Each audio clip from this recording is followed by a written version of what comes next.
Hello, this is Charles Fleischer, the Dragon Naturally Speaking Pro, and today I'm going to talk to you about a correction tool called Delete Next Word. It's pretty straightforward.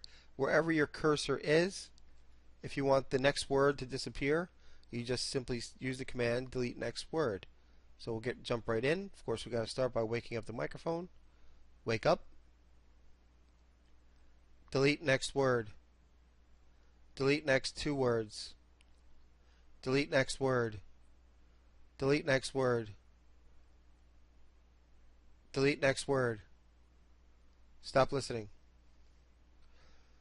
So it's pretty straightforward, and you can do it in front of any word. So wherever the cursor is, you use the delete next word command, and the word will disappear.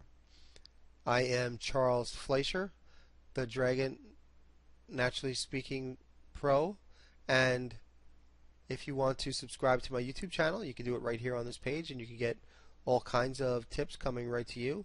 Or if you want a more in-depth e-course where you could get a crash course on quickly learning to use Dragon Naturally Speaking, you can visit my website, which is also right here on this page.